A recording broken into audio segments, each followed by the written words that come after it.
ఈ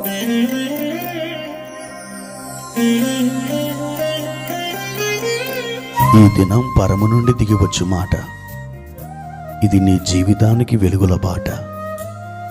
నీ ఒడిలో ఉంచబడిన దీవెనల మూట, అద్భుతాల ఆనంద ఊట.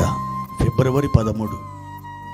సంవత్సరమంతా మీరు బైబిల్ చదివి ముగించడానికి ఈరోజు మీరు చదవవలసిన లేఖన భాగం ఉదయం లేవియాకాండము 14వ అధ్యాయము, సాయంత్రం మత్తయి సువార్త 26వ అధ్యాయము 51 నుండి 75వ వచనం వరకు. ప్రియమైన దేవుని బిడ్డలారా, ఈ ఉదయకాల సమయంలో పరలోకపు సన్నిధి మిమ్మలను బలముగా ఆవరించునుగాక. ఎలా ఉన్నారు? బాగున్నారు కదండి?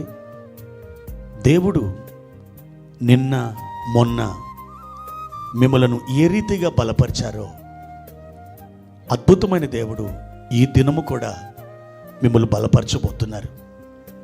ఒకవేళ గడిచిన దినాల్లో ఏ విషయములోనైనా మీరు అపజయం నొంది ఉండొచ్చు, కానీ శుభదాయకమైన గడియను ఈ దినాన ప్రభు మీ యొద్దకు నడిపించి ఒక విజయాన్ని ఆయన మీకు దయచేయబోతున్నారు. ధైర్యముగా ఉండండి. ప్రభు తప్పకుండా మీకు మేలునే చేయను ఉద్దేశం కలిగి ఉన్నాడు. మీ నిరాశ ఒక అద్భుతమైనటువంటి విజయముగా మారబోతుంది. ఆశతో వేచి ఉండండి. ఈ దినం పరిశుద్ధాత్మ దేవుడు మనకు ఏర్పాటు చేసిన వాక్య భాగాన్ని చదువుకుందాం. ఆదికాండము 1వ అధ్యాయము 2వ వచనం. భూమి నిరాకారముగాను శూన్యముగాను ఉండెను, చీకటి అగాధ జలము పైన కమ్మి ఉండెను,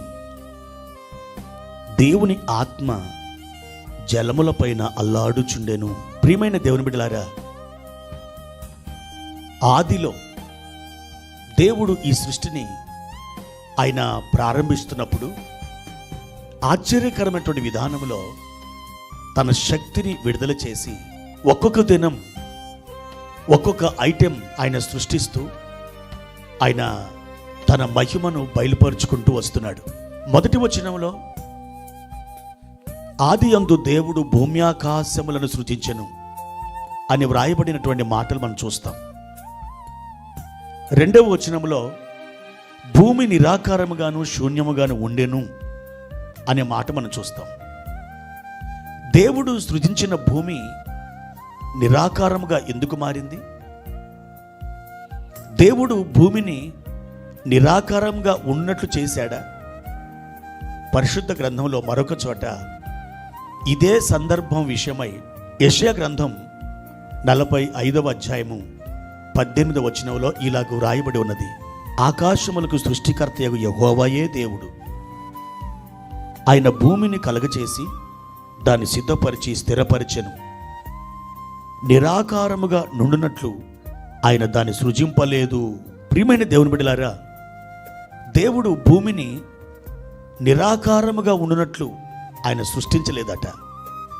మరి అలాగైతే ఆదికాండం 1వ అధ్యాయము 2వ వచనములో నిరాకారముగాను శూన్యముగాను ఉండెను అని ఎందుకు రాయబడింది? ప్రియమైన దేవుని బిడ్డలారా, అప్పుడు ఒక విశ్వ ప్రళయం జరిగింది. అపవాది దేవుని మీద తిరుగుబాటు జెండా ఎగరవేసినప్పుడు దేవుడు వానిని ఈ భూమి మీదకే పడద్రోశాడు. గతించిన ఆ నిత్యత్వంలో వాణ్ణి ప్రభు దేవాది దేవుడు సర్వశక్తుడు పడద్రోసినప్పుడు అందముగా ఉన్నటువంటి ఈ సృష్టి లేదా ఈ భూమి అది నిరాకారంగా మారింది. అలా కోట్ల సంవత్సరాలు గడిచిపోయినాయి. అప్పుడు దేవుడు పాడైపోయినటువంటి ఈ సృష్టిని ఆయన అందమైనదిగా నివాస యోగ్యమైనదిగా చేయడానికి పూనుకున్నాడు. ఆ విధంగా 6 దినాలు ఈ సృష్టిని పునరుద్ధరిస్తూ ఆయన అందమైనటువంటి సృష్టిగా మార్చడం జరిగింది. అయితే ఇక్కడ ఒక మాట మనం గమనించుదాం. నీ జీవితంలో కూడా ఒకవేళ నిరాకారమైన పరిస్థితులు సంభవించాయేమో, నీ జీవితంలో శూన్యం అనేది ఏర్పడి ఉన్నదేమో. ప్రియ దేవుని బిడ్డ, నిరాకారముగా శూన్యముగా ఉన్న ఈ భూమిని నివాస యోగ్యమైనటువంటి భూమిగా ఆయన ఎలా మార్చాడో, నీ జీవితంలో కూడా ఒక ఆనందకరమైన పరిస్థితులని దేవుడు తీసుకొని రాబోతున్నాడు. నిరాకారపు పరిస్థితులను చూసి నీవు బాధపడుతూ ఉండొచ్చు, నిరాశపడుతూ ఉండొచ్చు, చింతపడుతూ ఉండొచ్చు. అయితే దేవుడు మరలా నీ విషయంలో కదలడం ప్రారంభిస్తున్నాడు. దేవుని ఆత్మ ఆ జలముల పైన అల్లాడుచుండెను అని వ్రాయబడింది.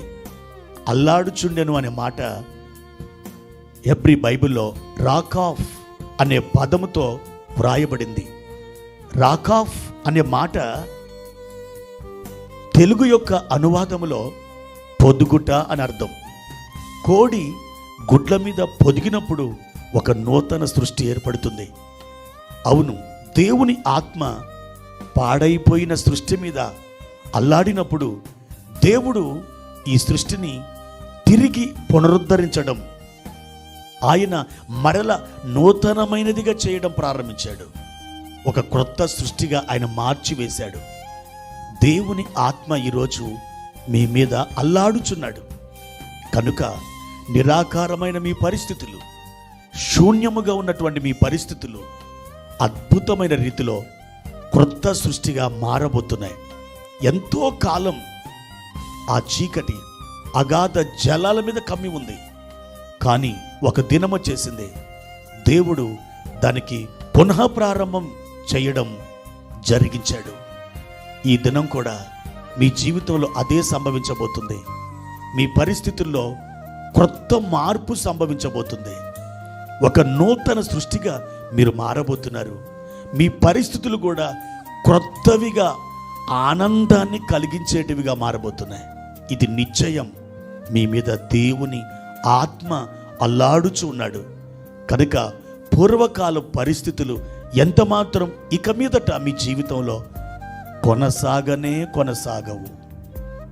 అవి నూతనంగా మారిపోయి మీరు ఆయనను స్తుతించినట్లుగా ప్రతి పరిస్థితిని ఆయన తన హస్తగతం చేసుకొని ఏలుబడి చేయబోతున్నాడు.